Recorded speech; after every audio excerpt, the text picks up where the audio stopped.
High, আজকে করব মোচার তরকারি।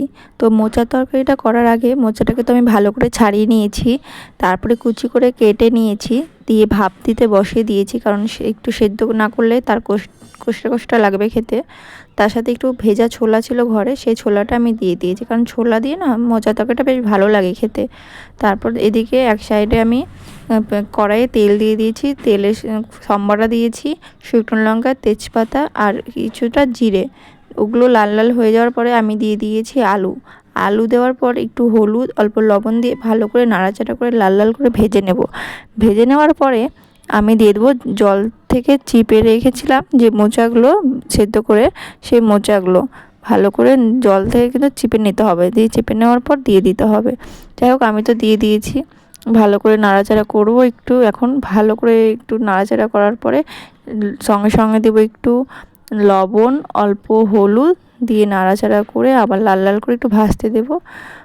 কিছুক্ষণ ভাজতে দেওয়ার জন্য রেখে দেব। যাই হোক, তারপরে আমি মশলা দিব ওর ভিতরে, অল্প জিরে, অল্প পেঁয়াজ, অল্প রসুন, অল্প আদা আর একটা টমেটোটা দিলেও চলে, না দিলেও চলে, যার যেরকম ইচ্ছা। অল্প লঙ্কা, আর আমি গোটা জিরেটা একসঙ্গে বেটেছিলাম না, যাই হোক আমি জিরে গুঁড়ো ছিল, সেই গুঁড়োর জিরেটা আমি পর থেকে দিয়ে দিয়েছিলাম।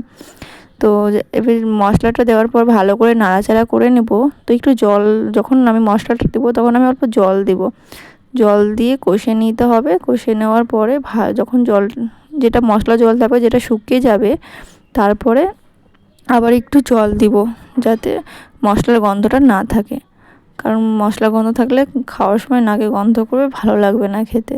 তো যাই হোক, কিছুক্ষণ নাড়তে থাকতে হবে, দিয়ে নেড়ে একটু রেখে দিতে হবে, দিয়ে একটু ঢাকা দিয়ে রাখতে হবে। তো যাই হোক, আমার ভিডিও এডিটিংটা হয়তো ভালো হচ্ছে না ঠিকই, কিন্তু আমি যে বুঝতে পারছি।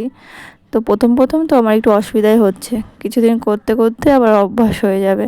তো এই যে আমি হলুদ আর অল্প লবণ আবার দিয়ে দিলাম, বলতে মনে হয় ভুলে গেছিলাম। যাই হোক, কিছুক্ষণ রেখে দেবো জিনিসটাকে ভালো করে সেদ্ধ করার জন্য।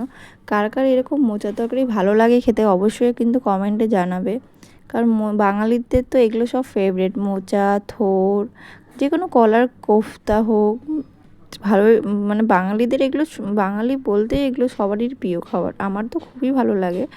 তো যাই হোক, এবার মোচাটার জল শুকিয়ে গেছে, এবার ভালো করে নাড়তেই হবে, নাড়া দিতেই হবে, নেড়ে যেতে হবে। তারপরে যখন আবার একটু ঢাকা দিয়ে আমি তুলে নেব, যখন দেখব জলটা পুরো শুকিয়ে গেছে, তখন আমি আবার একটু নাড়াচাড়া করে নেব। তারপর নামানোর সময় একটু ঘি, গরম মশলা দিলে মোচা কিন্তু খুব সুন্দর লাগে খেতে। যাই হোক, আমি দিইনি, কারণ আমার ঘরে শেষ হয়ে গেছিলো। তো আমার কোনো ব্যাপার নেই, আমি পরে আবার রান্না করবো তখন দিয়ে দেবো।